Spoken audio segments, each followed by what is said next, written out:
that was not for me. I always tell people that I left teaching to become a police officer because teaching got too dangerous. But after I left teaching, I remember the day I get up and I look at myself in the mirror and I said, "There's no way I'm doing this for the rest of my life. It's not going to happen." I left. I bounced around from job to job. I sold cars. I was traveling coast to coast, selling in internet sales, and I got to see a lot of stuff. But I had a lot of money, and I was single, and I didn't have any kids. So if I wanted to go to Las Vegas this week, I went to Las Vegas. Yeah. But here's the funny thing about traveling. Living out of a suitcase 4 weeks out of the month sounds great, and it is great for about 6 months. Then you're like, all right. I've had it. I had enough of this. And an odd opportunity came up. I'm in the gym one day, and a guy comes up and he goes, "Well, have you ever thought about being a police officer?" So the funny thing is my brother and I, we applied for the state police in '99. Now, mind you, I got graduate degrees. I never had a ticket, never been arrested. And I was fairly intelligent. They said I didn't meet their criteria. It's like, all right. I wasn't taking it that serious anyway, so I didn't really care. But so when this came up, it was sold to me a very good package. You're not going to be rich, but you'll make a decent living. I think at the time, the salaries in North Jersey were going up at the time. I think it was in the 60s. And I'm like, all right. So I take the job. I do very well on the test. I go into the police academy. And I find this job that was just more than a job. It was a purpose. But I was in the academy on September 11th, 2001. Right. I was sitting right next to an officer whose father worked for Cantor Fitzgerald. Wow. And first plane hits, I'll never forget, our captain comes out and says, "Plane just hit the World Trade Center." But what you got to realize is planes hit the World Trade Center all the time. Right. Corey Lydell from the Yankees flew a Cessna into one of the buildings. It was no big deal. A couple minutes later, a little short time later, he comes in, the second plane just hit. Now you're like, oh man, something's up. Yeah. We get recalled by our department in this job in this really nice little suburban town that's never lost an officer in the line of duty, because that was one of the first questions I asked. Mm-hmm. It all changed. Now you're like, what the heck's going on? Because nobody knew, especially being that close. I mean, from where I was, I could see the towers burning. Wow. We got recalled, and we had some targets in town that if a war were to happen, that these are possible high-value targets for the enemy. So they gave me my gun. I didn't even qualify. Mm-hmm. They said, just don't shoot anybody. Swear to God. That's how I got my gun. And I went out and stood post, and I see everybody walking around in like this daze, and they're coming up to me and they're saying, "Have you heard anything?" And I realized that police work is about guiding people who don't know where else to go. And that's what that job is all about. And it was a great job. I love that job. The majority of police work, the movies got it so wrong on every level. Like, you watch a movie and you think an officer gets involved into a shooting, he gets involved in 2 or 3 a day, right? And then goes back to work. They don't look at the paperwork. They don't look at the human stories. They don't look at the fact that you're going to people at the end of their life, or you're seeing a dead kid. Or you're showing up when people have nowhere else to turn. So it's a real life of service. It's a real civic duty, civic-minded thing. And I loved it. And I dived head deep, and I'm like, all that searching throughout my life here in South Jersey, and I finally found it. And that's what it was. And it was the most fun I ever had. It was the most beautiful experience I ever had.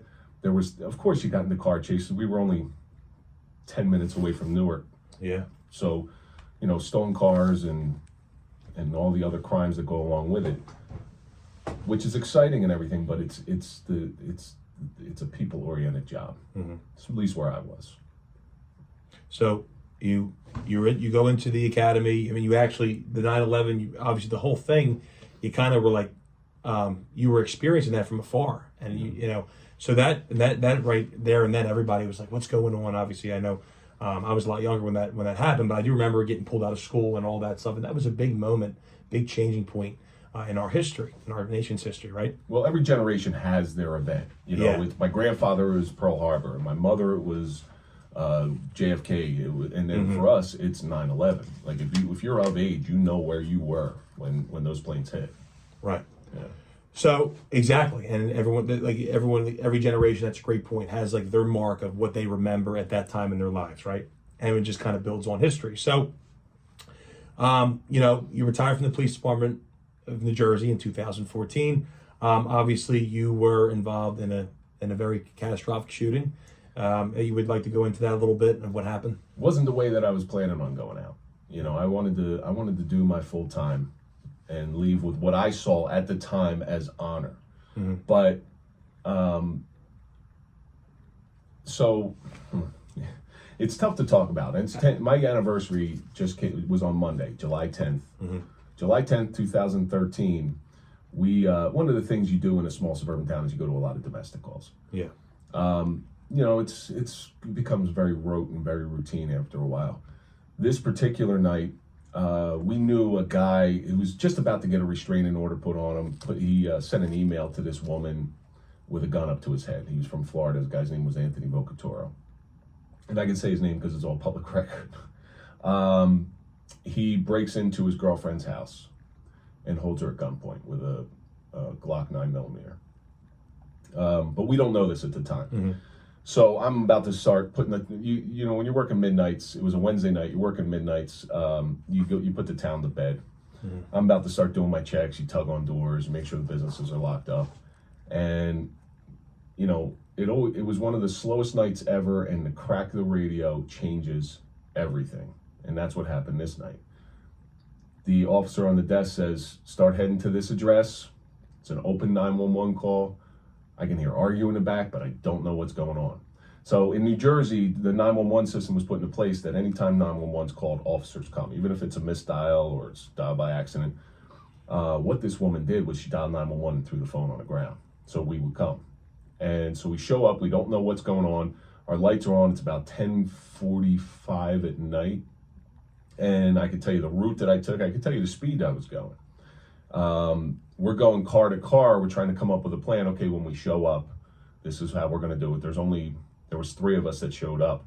2 of us go to the front door. 1 officer goes to the back. It was a townhouse complex, so there's one way in, one way out. Mm-hmm. And I grab. We just go up there and we listen. We can hear arguing. So I go to my car, and our cars carried what's called a Halligan bar. Halligan bar is like a fireman's crowbar. Right.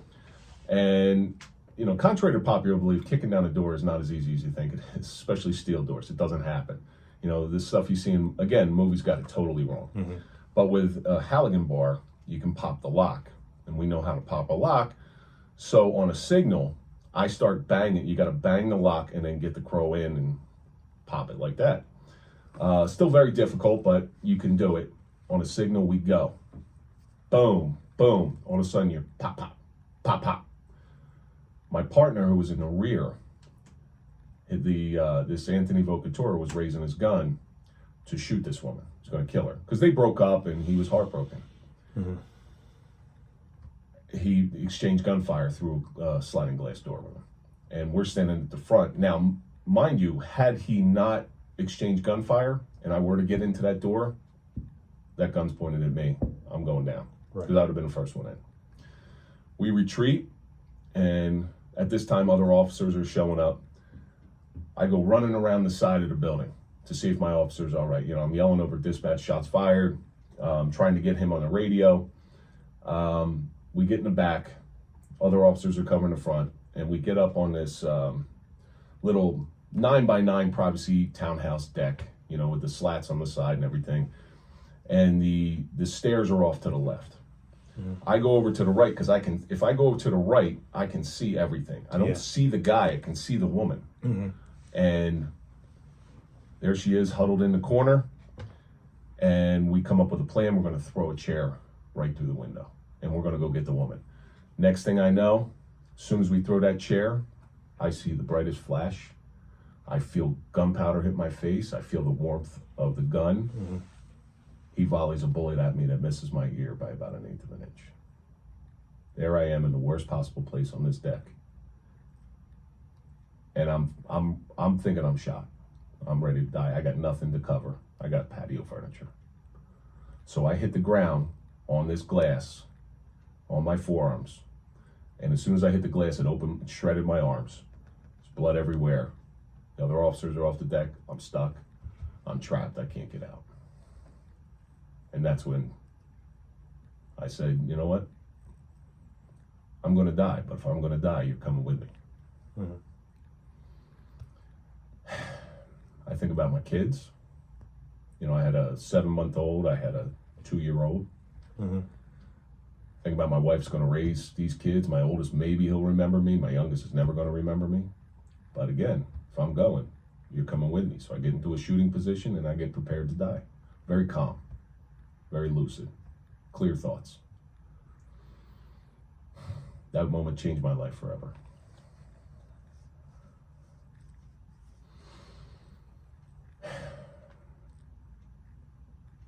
I'm fully expecting him to come out. Now, what he was doing, he was hiding behind the pillar. Yeah. And I couldn't see him. Mm-hmm. So he just puts the gun around, fires at me, and now I'm stuck. I don't know where to go. So Mm-hmm. I'm ready to rock and roll. Yeah. The officer's behind the thing and saying, "Are you shot?" I said, "I have no idea. I see a lot of blood. I'm stuck." And I'm stuck there what seemed like forever, but in reality is probably a minute or two. Right. Okay, we have a few seconds here. We are going to come right back to that story. We'll be right back here on News Talk 1400 and 92.3 WOW. Ukraine will eventually be welcomed into NATO. Sorry, we almost made President it. Zelensky. So I think we just made it. And then we'll continue that when we get back. I was trying to. I know. I didn't want to interrupt you.